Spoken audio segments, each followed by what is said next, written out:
Buenos días, mi nombre es Luis Navarrete y vamos a realizar la práctica número 1 del transformador monofásico.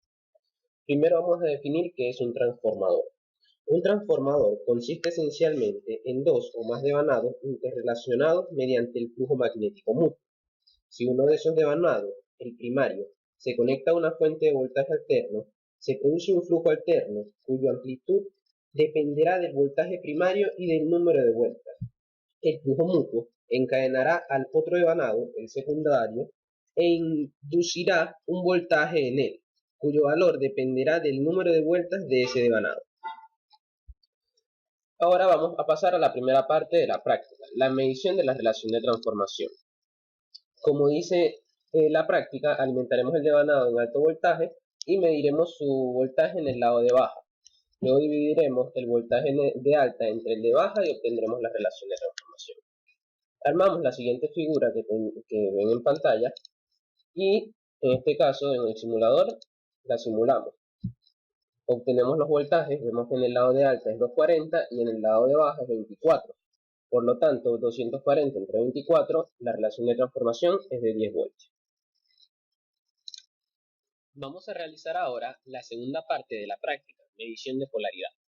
Para esto definiremos qué es la polaridad en un transformador. Indica los polos positivos o negativos de los terminales del transformador, indicando si este es aditivo o sustractivo.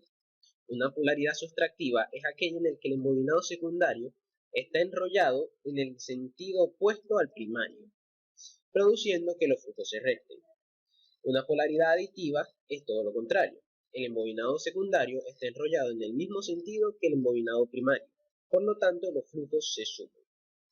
Para realizar la práctica, vamos a seguir los pasos indicados: realizar la conexión adecuada, aplicar la tensión por el lado de alta, fijar la polaridad y medir las tensiones obtenidas. Debemos armar la figura que se muestra. Una vez armada la figura, simulamos y medimos los voltajes. Si el voltaje medido entre el devanado principal y el secundario es mayor al voltaje de entrada, el transformador es aditivo, es de polaridad aditiva. Pero si es menor, el transformador es de polaridad sustractiva. Como se puede observar en este caso, el transformador es de polaridad sustractiva. La parte 3 de la práctica es la prueba en cortocircuito. Este es un método para determinar los parámetros de un transformador. Vamos a aplicar los pasos que indica la práctica. Aplicar el procedimiento de la prueba de cortocircuito a tensión reducida. Seleccionar adecuadamente los instrumentos, variar el voltaje de cortocircuito desde 0 hasta obtener 110% de la corriente nominal en el lado correspondiente. Medir el voltaje de cortocircuito, la corriente de cortocircuito y la potencia de cortocircuito y llenar la tabla con los datos obtenidos. Okay. Para realizar la prueba se debe montar la siguiente figura como se observa. Una vez montada la figura, debemos cortocircuitar el devanado secundario y medir la corriente del primario hasta que alcance su valor nominal. Esto ocurre con un voltaje de entrada entre el 2 y el 12% del nominal. Como podemos observar, a los 1.77 voltios en el devanado principal, este alcanzó la corriente nominal. Como este voltaje es tan pequeño, se pueden despreciar las pérdidas en el núcleo y la corriente de excitación. Por lo tanto, la entrada de potencia es casi igual a las pérdidas totales en ambos devanados. También, la resistencia y reactancia equivalentes referidas al primario son casi iguales a las obtenidas en cortocircuito. Es decir, que en esta prueba podemos calcular las pérdidas por calentamiento o por Joule, o por efecto Joule. La parte 4 de la práctica es la prueba de vacío. Esta prueba permite obtener la impedancia de vacío de un transformador en la rama de excitación, así como también calcular las pérdidas en el núcleo o verificar la magnitud de la corriente de excitación. Para realizar esta prueba vamos a seguir los pasos de la práctica como lo hemos hecho con las anteriores pruebas. Aplicar el procedimiento en la prueba de vacío a tensión nominal en el lado correspondiente. Calcular previamente los valores que espera obtener. seleccionar adecuadamente los instrumentos, variar el voltaje V sub 2 hasta que éste obtenga su valor de voltaje nominal y medir los valores obtenidos del voltaje de vacío, el voltaje 2, la corriente de vacío y la potencia de vacío. Y con esto llenar la tabla.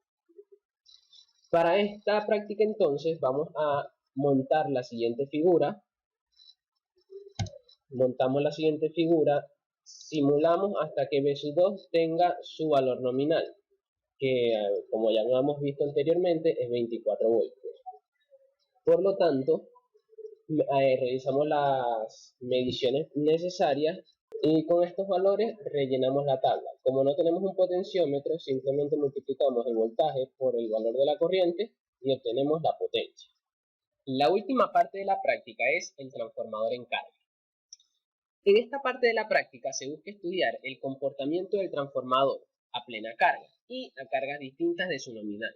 También observar cómo el modificar el valor de la carga afecta a las mediciones de las pérdidas de eficiencia y regulación, así como también al factor de potencia en cada caso. Para esta parte de la práctica vamos a seguir los pasos, que son cargar el transformador con una carga RL a corriente nominal, medir la potencia, voltaje y corriente en la entrada y salida, calcular la potencia disipada en la resistencia, calcular las pérdidas, la eficiencia y regulación, disminuir la corriente variando RL hasta que ésta sea cero, repetir los pasos para una resistencia en serie con una inductancia, una resistencia en serie con una capacitancia y una resistencia en serie con una capacitancia e inductancia. Luego calcular el factor de potencia para cada caso y responder las preguntas: cómo varía el rendimiento en la carga según el factor de potencia y cuándo se produce el rendimiento máximo. Calculemos la corriente en la carga para ese momento. Ok, realizamos los montajes, el primero para una resistencia solamente, el segundo para una resistencia en serie con un capacitor, el tercero para una resistencia en serie con un inductor y el último para una resistencia en serie con un inductor y un capacitor. Realizamos la prueba y observamos dos imágenes. En la primera imagen tenemos que la línea amarilla y la verde son la resistencia del circuito en donde está únicamente la resistencia, la línea amarilla, y la verde es el voltaje en la entrada. Y observamos que estos poseen la misma fase. La línea azul representa el circuito capacitivo y se observa que el voltaje en el circuito capacitivo está adelantando al voltaje en la entrada. La línea roja representa el circuito inductivo con carga inductiva y se observa que el voltaje en este circuito está retrasado con respecto al voltaje de entrada. En la segunda imagen se observa una línea amarilla y una azul. La línea amarilla representa el voltaje de entrada y la línea azul representa el voltaje para el circuito capacitivo e inductivo. La fase de este circuito dependerá del valor del capacitor y el inductor que están en serie con la resistencia. Y el que sea mayor predominará. En este caso, el voltaje adelanta al voltaje de entrada, por lo tanto, predomina el capacitor. Para calcular la regulación y rendimiento, primero vamos a definir qué es cada uno. La regulación se define como la diferencia de voltajes en vacío y en carga, expresando esta diferencia como un porcentaje del voltaje a plena carga.